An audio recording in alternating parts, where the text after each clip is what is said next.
Ready to go? Okay. Seems like it's been forever since we've had it. Okay. Welcome everybody. We've got any new people here that haven't been to one of these. Okay. I'm Carrie Rich. I'm an admissions. I know just about everybody. I was quite Really? Already? Already. Wow. I was familiar face before I got hired on. We spent the last 4 months together. I just wanted to climb aboard. Okay, welcome. Thank you. Hi. Okay, welcome. Anybody else? Okay, Bob, I'm going to turn it over to you.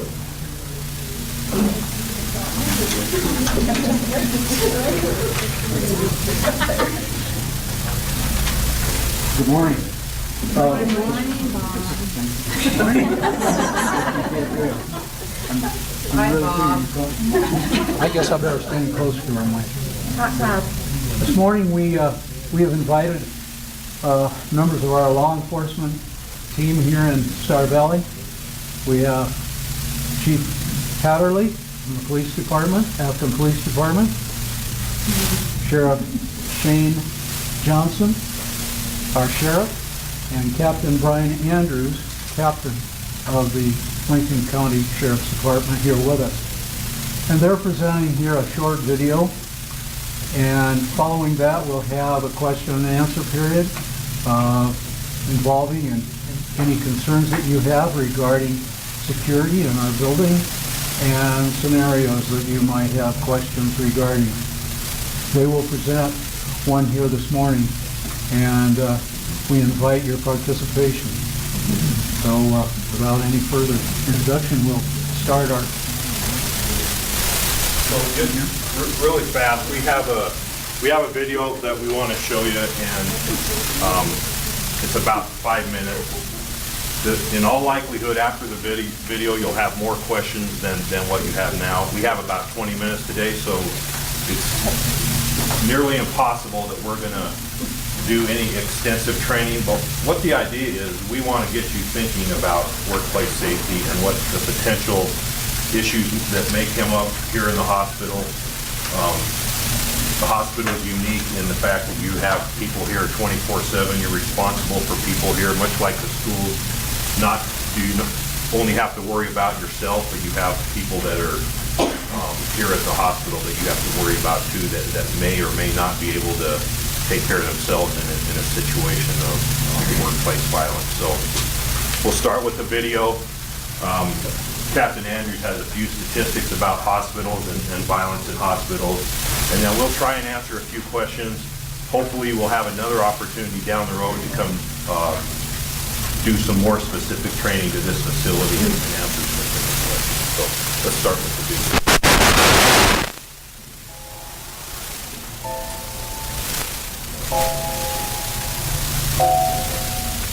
It may feel like just another day at the office, but occasionally life feels more like an action movie than reality.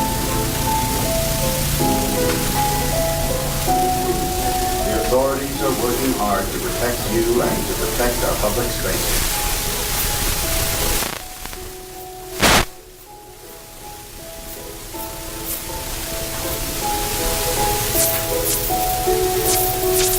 But sometimes bad people do bad things.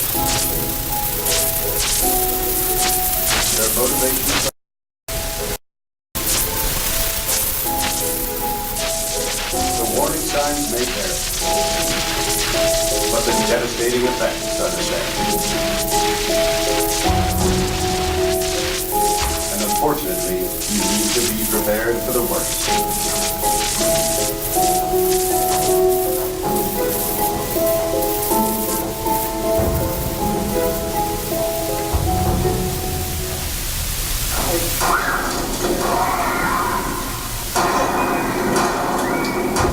If you were ever to find yourself in the middle of an active shooter event, your survival may depend on whether or not you have a plan. The plan doesn't have to be complicated. There are 3 things you could do that make a difference. Run, hide, fight.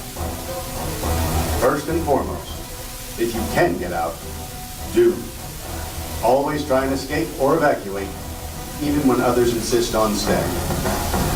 Encourage others to leave with you, but don't let them slow you down with indecision.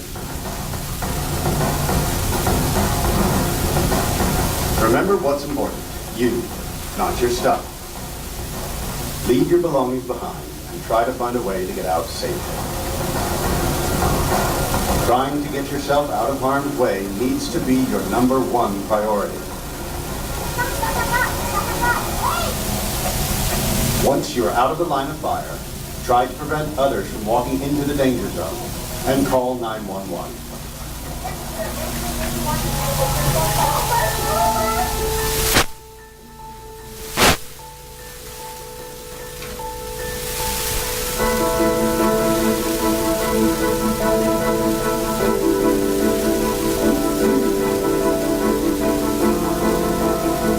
If you can't get out safely, you need to find a place to hide.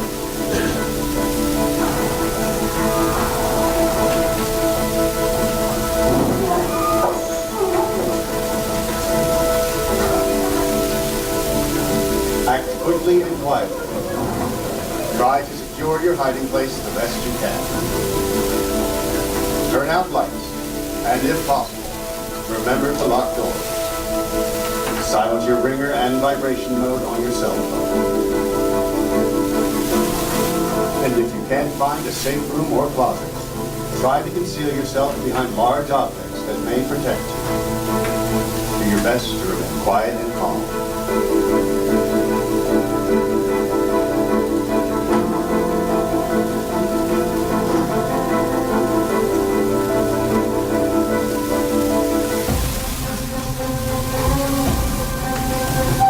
As a last resort, if your life is at risk, whether you are alone or working together as a group, fight.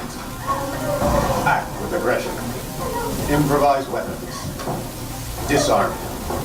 And commit to taking the shooter down, no matter what.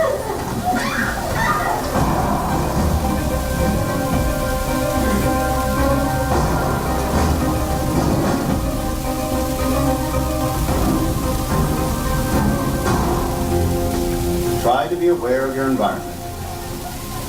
Always have an exit plan.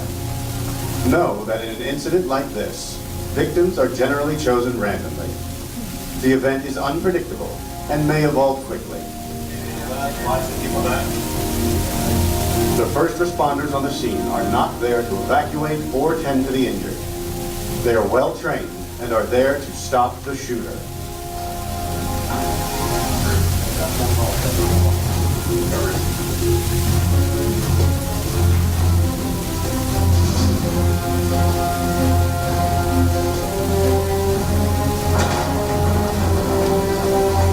Your actions can make a difference for your safety and survival. Be aware and be prepared.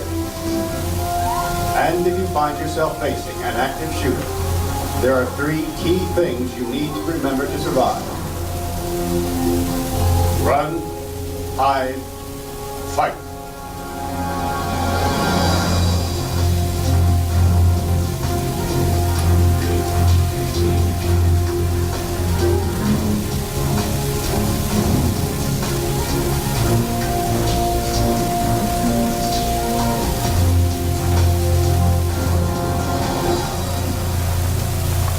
All right. I want to say first that obviously we are not policymakers for the hospital. So the hospital and its administrators may have specific policies that govern what you do in certain circumstances. But what we are trying to tell you is that if something happens and there's a violent situation or an active shooter, you have more options than just one. We've heard for years, and probably many of you were in school when the big thing was something happened, shelter in place. Well, we know from recent incidents that that's not always the best thing to do. Sheltering in place has resulted in more victims than there would have been had they had the opportunity to get out. And the other thing that I think is really important is, you notice how they said run, hide, fight. It's not fight, hide, run. As a last resort, don't become a victim in the corner, fight back. You have responsibility to the patients that are here, but also to yourself and your family to become a very hard target and fight back. Does anybody remember the incident at Altaview Hospital in Sandy quite a while ago? That's like 200 yards from my house, so I remember that specifically. I was a young kid and standing up on the hill looking at the hospital, and there was windows broken out. A doctor became a victim because a husband and wife weren't on the same page as how many kids they were going to have, and she got her tubes tied, and he took it out on the doctor, killed the doctor, and there were other victims involved too.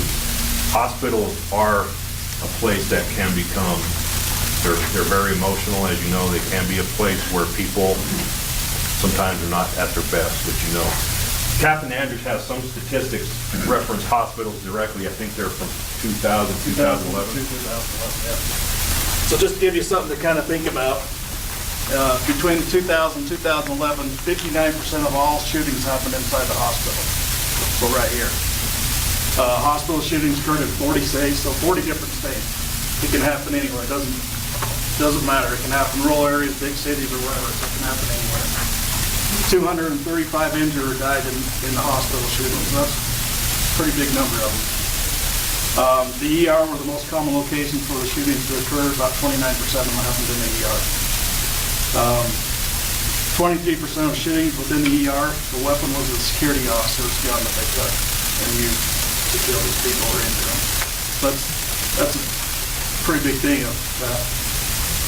One thing you guys are having challenges of is not only you have yourself to worry about, you have your patients, you have visitors, you have people that are in the ER, you have people that are in the operating room and everything else. That's a challenge of what do you do with these people when you have an active shooter? Do you leave them? Do I take myself? I mean, those are some hard choices that you guys are going to have to make if this ever happens. Is what are we going to do with all these people that are in the hospital? So those are some of the challenges you guys are going to face.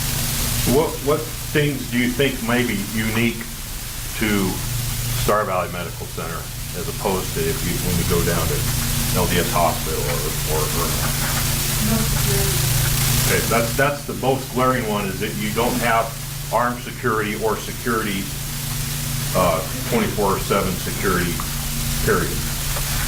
So what kind of things can you do to help mitigate the fact that you don't have a full-time security force? With the addition, we put all the locks things that you're supposed to do. Okay, so restricting access is huge. I mean, there's always a balance. This is a facility where we want people to feel safe and welcome, but how many entrances do you think that there are to this building? Any idea? Does anybody know? I mean, I think there are about 28 in the main hospital. yeah. I mean, there's unlimited ways to get in this hospital almost. So, and part of that is the way that it was added on to. Part of that is it was, there's always, again, that balance between having a safe building, but still have a welcoming building to the public. But there has to be a balance between those, but we have to err on the side of safety. So I know when we did a walkthrough with the ER, for the most part, most entrances are locked down at night, right? You try and funnel them through a single point. So that's a good start. The building is only secure as its weakest entrance. So if there's a back door that everybody's going out to smoke or take a break, get some fresh air, and for purposes of convenience, they put a little rock in the door jamb so it's not hard to come in and out, then we've kind of defeated ourselves there. If somebody finds that, or if somebody has a plan, it's not a spur of the moment violence, but has a plan. They have a ex-spouse in here that they're really mad at, or a doctor that they think didn't do the job that they should have, or it could be anything. A mentally ill person that has made up something, and they've planned that out. They're going to do a little research, and if they find a door that's been left ajar for purposes of convenience, that's going to be your weakest point, and it's probably going to be at a point where there's not a lot of people around all the time, and so they're going to have the ability to make their way deep into the hospital before they're noticed. There's again, we have a very short amount of time here, but what we want to do is start the discussion. So everybody goes back to the place that they work, the areas that they work, and start noticing the entrances, start noticing the windows, start noticing if I hear something going on down this hall, what am I going to do here? Who am I responsible for? What are the points where I can retreat from the hospital if that's the best option? What are the points that if I'm in a situation where my best option is to hide, what are some secure places to hide? We also know that shooters, when they come through, if they come up against locked doors, chances are they're going to move past that and look for easier targets, because these things move very quick. They know that most of their damage is going to cause before law enforcement arrives or before that they get confronted. So they're going to look for easy targets. Don't become an easy target, but find those areas in your workplace, in the area that you're working, that you may be able to secure yourself and your coworkers and patients, where you become a hard target. If there's a window right next to your door, start thinking about ways that you can shut that blind or cover that window, shut the light off so it just looks like an empty office when someone comes by. They grab the door, it's locked, they're gonna move on from there. Gives law enforcement a chance to get here without anything we put in their way, any type of roadblock gives more opportunities for law enforcement here to confront that person. I think every door that I've come in, there's a sign that says no weapons, right? So what that means to me is that nobody that follows rules has weapons, but someone who's intent on doing harm obviously is not going to look at that. And so, again, something to think about. That's something that those are questions that you ought to have about what the expectations are and firearms in this building. I know, rightfully so, people should not be carrying weapons in here, but again, you don't want to make it inviting to someone who's coming in to do harm. Say, hey, I'm gonna go in here because I'll be the only one with a weapon. So I'm not saying everybody grab a weapon. Again, we're not the policymakers. What I'm saying is these discussions need to happen at a hospital level about what the expectation is for personnel of the hospital to do when you run up against an active shooter or someone that's here intent on doing violence. We're going to get here as soon as we can. We know we live in a rural area. We don't have armed security here. We don't have cops, despite what some people think. We don't have a cop on every corner. Seems like when you're out driving, you get a ticket. We're everywhere, but the reality is we're stretched 4,000 square miles. We're stretched pretty thin. But we are here to help. We are part of the solution. But realize that if someone's intent on doing damage and having casualties, the initial response is going to be up to you to make yourself a hard target. Run, hide, fight, whatever your best option is. Look for those options when you go back to your workplace. Look for ways that you can get out of there. Look for doors that are being left open and address those within your areas. Talk to somebody, make sure that we, at a minimum, make it very difficult for somebody to do damage in this hospital. There's a whole lot of other things that we can talk about if we had the time, but I hope that this will become the start of a discussion and not the end of it. I hope we can be invited back and go into maybe some more details after you've had a chance to talk within your areas about things that you can do, and we can come and do some scenarios even about what would happen if someone's coming down this hall, what your options are and things like that. So we want to be involved, we want to be part of the solution.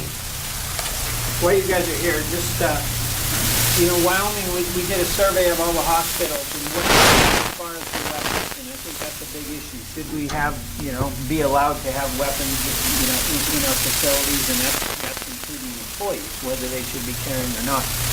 The majority of hospitals have the same policy as we do, as there's just a no weapons policy. So we're consistent with in Wyoming, and there's 3 or 4 hospitals that actually don't even have a policy, which is important. They don't even have a policy. Next week I'm going to be at the co-op meeting hospitals are doing. So, you know, it is a very big issue in hospitals. So what you're saying, absolutely, and we do take it very serious. But also your statistic about security guards, you know, having somebody take the gun and actually use it, you know, against them, that has been brought up several times, and it is a statistic that it's pretty scary. It's disturbing. Yeah. And that goes back to if you hire a $6 an hour security guard and give him a gun, he may not be the answer to. He's probably not the answer to your safety. And I don't want to give you an impression that I think the no gun policy is a bad thing. It's just something that you have to be aware of because, again, people who are intent on doing harm don't follow that rule. The good people follow that rule, and it's like anywhere else. So it's just part of the scenario that you have to be mindful of is what the policies of their hospital. And I don't want to imply at all that that's the wrong policy. I think it probably is the correct policy, but it's something you have to be aware of when looking at safety options. So we want input from you guys. So, you know, I mean,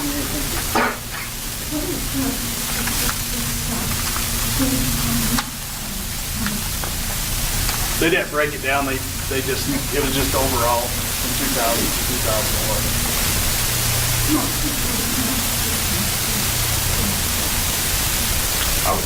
I would say that's accurate. I think that the daytime, when there's the most amount of victims to hit, which is in the daytime, because even as busy as this place is at night, there's many more people here during the day. I would assume that's likely the other. The other thing is there's a lot more access during the day. That was my question, it's like we have our employee parking lot back there, and we all come through that back door, and that door's open, so they walk in at night. I mean, anybody can come through that door, some employees only here, if it does, who cares, it's unlocked. You know, they come in that hallway, they can get surgery, go on down, go to the hospital, go down hallways, you know, the whole bit. So my concern is, you know, lock down the doors, but, you know, use our badges again to get us in doors. yeah, and that is our plan, you know, to do that. And it's a costly plan, but Mike, we have a kind of a staged process of locking doors so we have to use our badge to get. We have budgeted funds for the upcoming year that will provide us with annual doors control access, which are pretty much all of the exterior public and private entrances. And we are going through the exact same thing at the county. So, I mean, we did some presentations, and I think the commissioners probably would have wished I would have shut my mouth because then there was all kinds of questions coming in. Well, in my opinion, that's a good thing. I mean, as long as we go about it the right way, and the goal is everybody to make a safer building, then we're on the right track.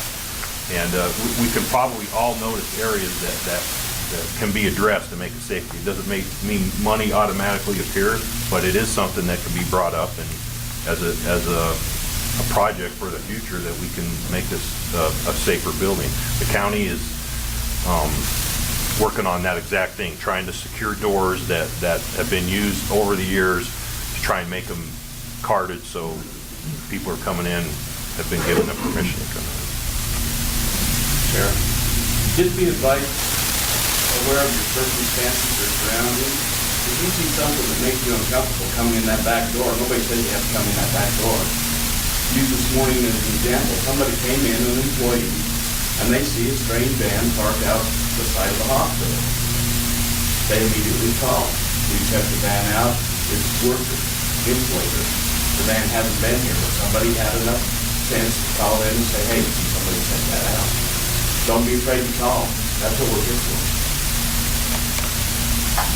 Let me just end with saying that the reality of workplace safety is that it's everybody's job. I know when it comes right down to it, if we have an armed intruder, law enforcement is going to be on our way, and we're looking to stop that threat. But if you see people wandering through the hospital that look like they're lost, look like they're nervous, it doesn't have to be, who are you, what do you want? It can be, hey, can I help you? You get some eye-to-eye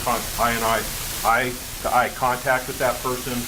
That lets them know that people are aware that I'm here because they know what's in their mind. You don't, but it starts their mind to wonder, okay, well, this person, it means that this is not a free target. I'm not going to go through all these halls and never be approached, and because can be done in a friendly way, which is the way that I think it ought to be done. Hey, can I help you find something? Or what are you looking for? You need to talk to somebody. Just that contact will make a big difference. It'll make people second guess what they're going to do. Any other quick questions? Thank you. Thank you. Appreciate your time.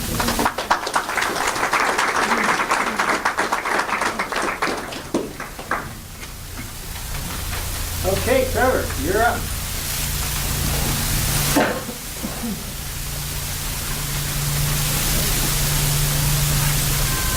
We have several new employees and want to welcome them all and hope they feel welcome here.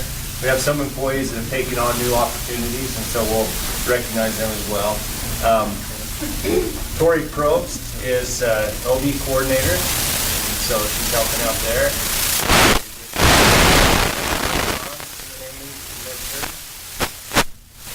Maria Garcia, a housekeeper.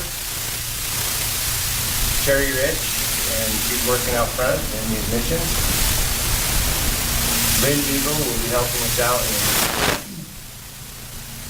Brenda Hoops, another new face out front. Admissions clerk. Sarah Lovelady is going to be working as a surgical technologist. Shauna Lanehart will work as a PRN surgical technologist. And Joe Dwyer, we wanted to recognize him, and we changed his title a little bit, but he is considered CMS chief now. So thanks, Joe. Appreciate all your help.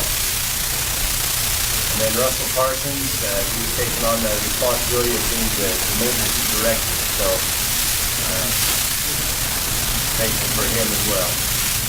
And then Sean Knighton, he is going to be joining us this week actually as a nurse practitioner in Thane and Alpine. He'll be starting on Friday with his paperwork and everything, and then on Monday he'll start seeing patients down in the Thane or Alpine clinic.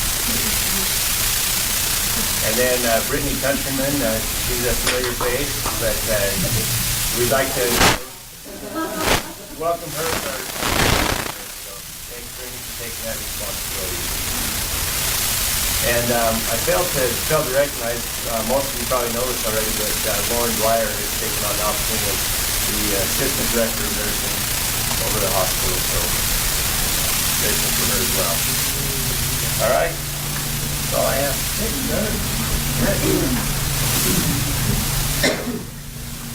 Just wanted to remind everybody that Wellness Committee, we've started weekly hikes that starts tomorrow. And the first hike will be up to the intermittent spring. We'll be starting from here. We're going to meet here and then carpool or bus up to the parking lot. So we'll meet out front here by the lobby at 5 o'clock tomorrow for those of you that would like to participate. It's open to your families also, so bring your spouse, the kids, make it a family evening, and we'll hike up to the intermittent spring and have an enjoyable evening. And then next week we'll have a different hike, different location. We're going to go different places throughout the valley, kind of get an idea of what the beauty is around it and how that opportunity. So any questions? Okay, we'll see you tomorrow. Morning, everyone. Everybody today. Okay, I have I see my name on here 3 times. I'll just cover all 3 things right now so you don't have to look at me 3 times. I want to talk about our fire drills. And you've probably all seen some emails from me recently about fire drills, about responding to fire alarms and that kind of thing. And I just would, we see that we have some challenges and need to make some, take some opportunities to improve, right, in how we respond to our fire alarm. So, Sid's back here with us again, and he's the old fire alarm guy from way back when, and he's taken on that challenge again to run our fire drills internally in the facility as well as in our outlying buildings. And so right now, we feel like we need to go back to square one. There are enough new staff members that can't remember what they learned in orientation. And so we want to just start over. And I've asked Sid to go to every department in our facility, in every building, and do some fire drill training.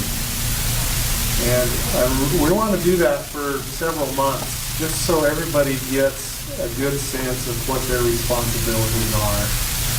I know all the maintenance guys will be involved in that, and Sid may be leaning on some of you in the departments to help do that training. So please be, let's be proactive, and your cooperation in helping us learn what our responsibilities are to save our own lives, as well as the lives of our coworkers and patients when we have fire drills and fire alarms. So, I guess I would say regarding an unplanned fire alarm, if the fire alarm goes off and you're not hearing the overhead saying code red, certain location, if you just hear the fire alarm go off, I think it would really be a good idea for everybody in the facility to think that's a true fire drill. And we've gone through that a couple of times recently, and I was surprised and concerned that nobody really reacted. A few departments did, and kudos to them. I appreciate that. But many of us didn't even react to the fire alarm. And so that's kind of what's raised my concern. My antennas went up about how we could do a better job. And honestly, it's not if, it's when an alarm will occur that we'll need to all be prepared to respond and protect our patients and protect our coworkers. So we'll be working on that. I appreciate Sid taking that on and working with every department to understand our responsibilities. The next thing I wanted to share with you is some patient focus. You may have seen some maps floating around the facility recently. We have asked for feedback from many and gotten lots of really great feedback. And I just want to, actually I can see that the map has been updated since these were printed. We've added the courtyard as a public area and a few things like that. And the new maps will have a yellow line for all the public access areas and hallways and corridors. So if somebody's looking how to get somewhere, you can take one of these maps, draw a line on it with your pen so they know how to get where they need to go. I think this will be a really useful tool. So we'll have them at admissions, we'll have them at Trish's desk at the front of the hospital, we'll have them in the clinic and other places throughout the facility so you can utilize these maps and help our patients and their family members get where they need to go. The third thing is a construction update. Just for your information, the insulating is going on in the OR Phase 2 portion of the building. If you went into where the old ER was, it doesn't look like the old ER anymore. It looks like brand new OR space. The drywall is continuing in there. It looks to me like by the 21st of June, the paint will be on the walls and they'll get started on the flooring in that big section of the new OR surgery department. So we really do have plans to, about the 1st of August, move the surgery department over into that new space so we can start Phase 3 of the construction. So it's an exciting time. There's a lot to do between now and then, but just met with the contractor and they still feel like they're right on the time schedule. We know that the state inspectors are a variable in that, and we're hoping to get them to buy into our timeline so they don't hold us up and try to get into that new space. The business services building, I told the board of trustees yesterday that I don't think we could have built a building that would be any more functional than the one we wound up with over there at the old Maverick corporate offices. It is now our business services building. It's really turned out nicely, and if you haven't had a chance to go over there, or if you have, you can see that being well utilized, and the staff, I think, are appreciating it. Some of the staff say they're a little bit lonely over there, so don't hesitate to go see them, because they're in an area now where they don't have a lot of foot traffic going by their office, so I think they appreciate a visit if you have a chance to go over there or have a meeting over there. Appreciate the departments that are working their service project over there at that building. It's looking really beautiful on the exterior. The grounds are looking really nice. Done some updates. The sprinkler system is going to be functional, so we don't have to worry about dragging a hose around. All of the landscaping as far as flowers and things like that have been updated, and it's looking really, really nice and sticky over there. So we appreciate your help with that. Can I answer any questions about the construction? I want to be able to answer your questions if you have any. If not, thank you very much. Mike, when do you are going to open? What's their Our plan is to have the current phase that is going to be completed. Our plan is to get the state inspectors here toward the end of July and hopefully move into the OR space around the 1st of August timeframe. That date's a little bit squishy because of the inspection process. Then after we move the surgery department into all that new space, then we'll start on phase 3 construction, and that truly is right in the middle of the hospital, so that one's going to be kind of a fun opportunity for a small experience as we do that construction right in the middle of the hospital. But around August 1st timeframe, that's when I think we'll be able to move into the new OR that's just being finished now. Thanks. Yeah, thank you. Joe, you're up. I think there's been something in the Friday flyer, and I know the department directors have talked about it, but Joe Tide, who is the author of the Florence Prescription, is coming back in August to do a presentation about the Florence Prescription and the culture change we're doing. And to prepare for that, we're going to be doing some group discussions on the book, and these will start next week on June 3rd. They're going to be mostly going to be up here in this room, and what we're looking for is people that have read the book or those staff that have been through it before rereading it, come up and have some discussions about it and how it needs to affect our staff and our culture. And so there will be a list of discussion dates and times in the Friday flyer, and they're just going to be up here, and they're going to be led by the spark plugs and the department directors. And really what they're going to be done is led by you as the staff. We'll just take, like on June 3rd, it'll be up here from 4 to 5 p.m., and they're going to talk about chapters 1, 2, and 3, and just what they entailed and what you got out of them and how we can apply that into the facility as well. And then when Joe comes, it'll be August 13th. We're going to have 4 90-minute sessions up here, which we're going to request the staff to come to. And you just have to come to one of those 90-minute sessions, and it'll just be, again, an overall about the whole Florence Prescription. Very interactive, and Joe's kind of fun to watch and interact with. So, any questions about that? You might talk about the gift on the bottom. So get a Sparky Buck. For each chapter you read, and this is on the honor system, you're going to receive 1 Sparky Buck. For every discussion attend, you get another Sparky Buck. And then at the end, the names will be put into a drawing at each session for other prizes as well. So there's some incentives, not only to help the facility, but incentives for you as well in terms of Sparky Bucks and prizes. Any questions? Okay, thank you. Looks like I'm back up. So I always get to talk about the fun things, I guess. So we are this next year we're going to be starting a new smoking cessation program, and as many of you know, we have CompPsych already, and there are tools in there to help people stop using tobacco. Well, one of the things that we've also decided to include with this is a surcharge for tobacco users on the insurance plan. So the way that's going to work is that when you do your open enrollment, there's going to be a question on there: do you use tobacco products? And if you mark yes, or if you have a family member that uses tobacco products, you'll mark that yes on there as well. And then there's a $25 per person per month surcharge that will be included on the insurance. So this is a little bit of a stick to help motivate people to stop smoking. But you know, it's something that we feel is necessary, and something that we feel helps reduce risk on the plan to the rest of the employees that have to pay a little bit more because of the higher risk. So anyway, one of the questions that has been brought up is, well, what if I just lie on the questionnaire? And the answer to that is that we'll look at that and we'll deal with it accordingly.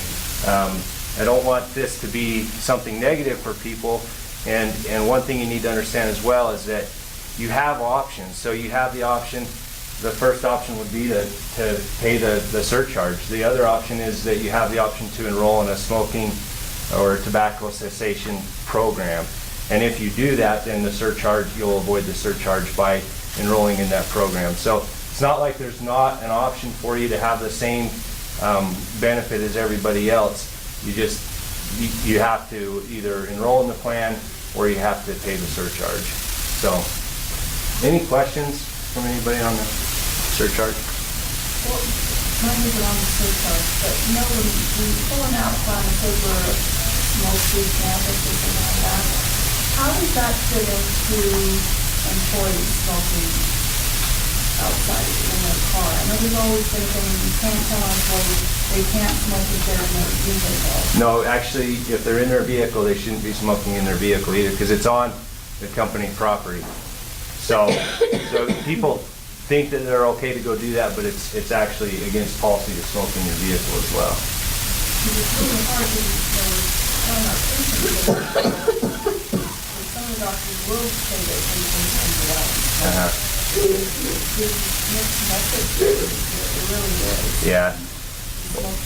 I think we all need to be on the same page that we are a smoke-free, tobacco-free campus, and that, you know, everybody needs to follow the policy.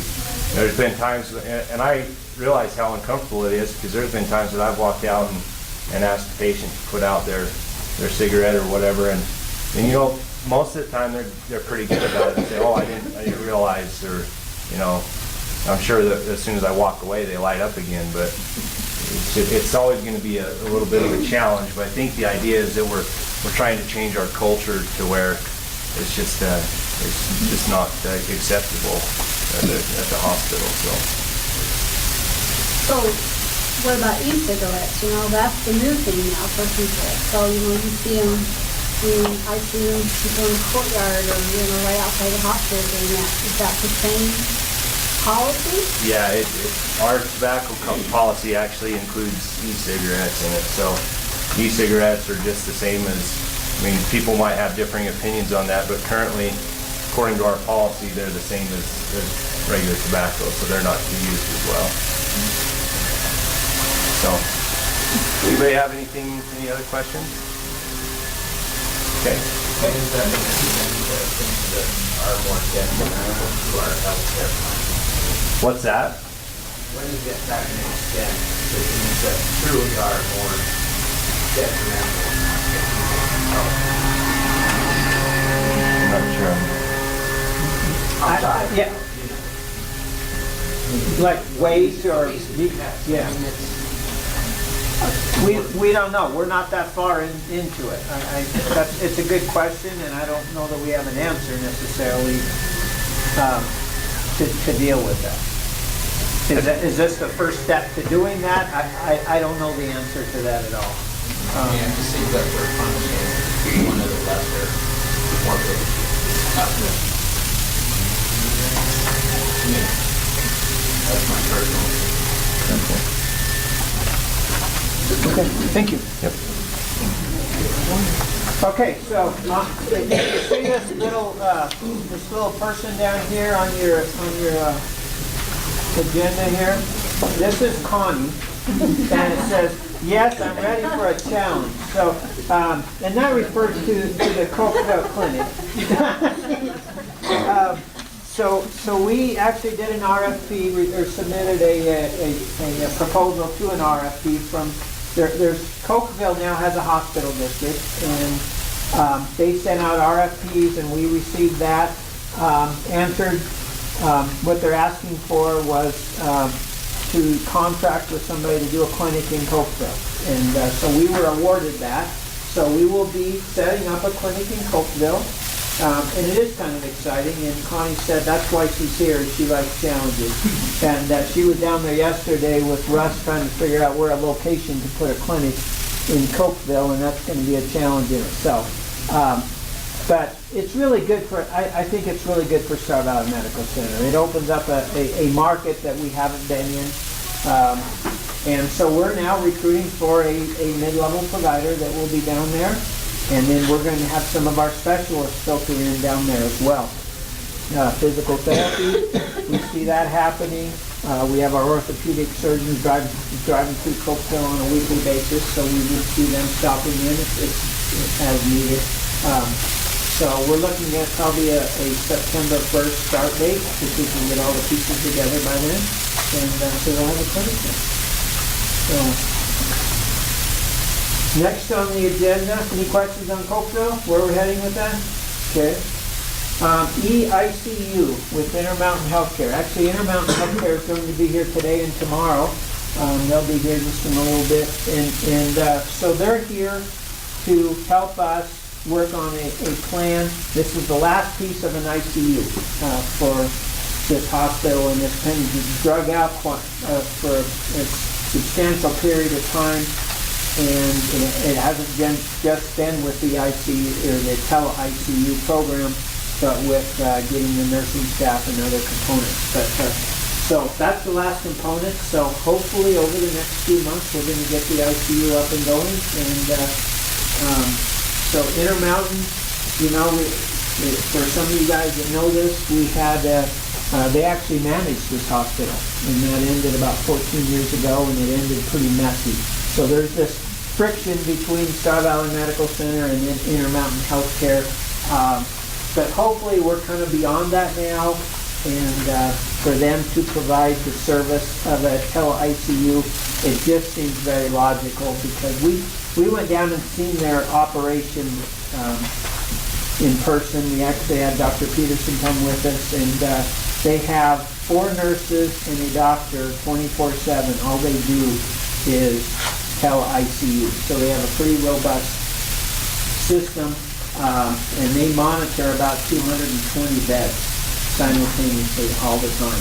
And so our 2 beds would be included in their 220 or whatever they have. So, but it's a very impressive system, and so that's what they're going to be here to see what equipment we would need on our end in order to connect to them, and so more to come on that. But it's kind of exciting to see that the ICU is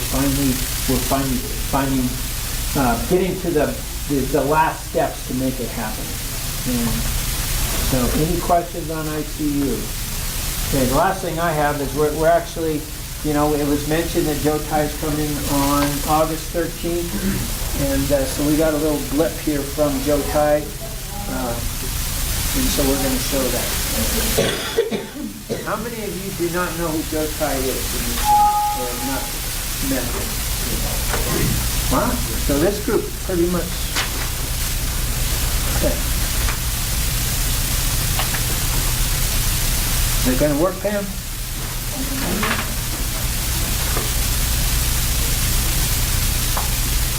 It's just there to drive in. Always works that way.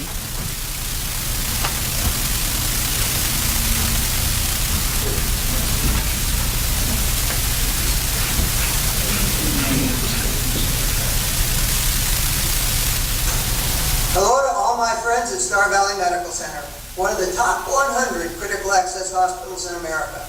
I am really looking forward to my return visit in August.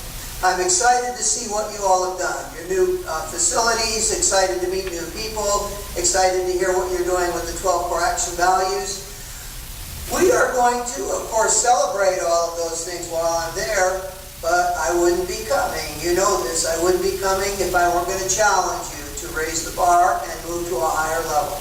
So I'll see you in August. Until then, remember, never fear, never quit, and expect a miracle.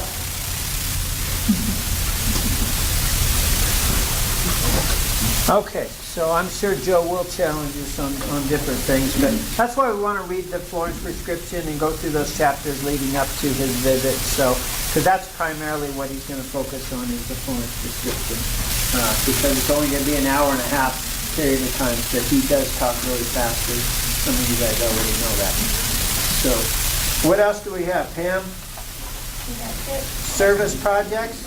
Does anybody, we haven't got anybody giving a presentation yet. Is that next time? I think Environmental Services and Bob and Cynthia will be doing it next month in July, and hopefully administration in July. Okay. Anybody else getting close that they would like to report on? Pharmacy will be doing those in July. Okay, so our next meeting in July. Okay. Awesome. I think first is completed yet. I'm not sure if they completed it for this project. Oh, the Memorial Day weekend. Memorial Day, the Memorial Park over at the Civic Center. Beautiful. Awesome. Okay, so next time we're going to have some presentations. That'll be great. Okay, so we're ready for any, you guys have any questions for us? Can I just say next week is, not this Saturday, but the following Saturday is the Health and Safety Expo. It's going to be on June 6th from 9 a.m. until 1 p.m. at the same community center. And we'd love for everybody who can to come out and support that. Okay, thank you. It'll be fun. All right, anybody else? No? Okay, you got it.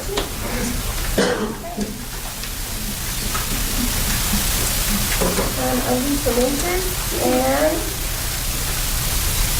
General Heidi Dana. All right.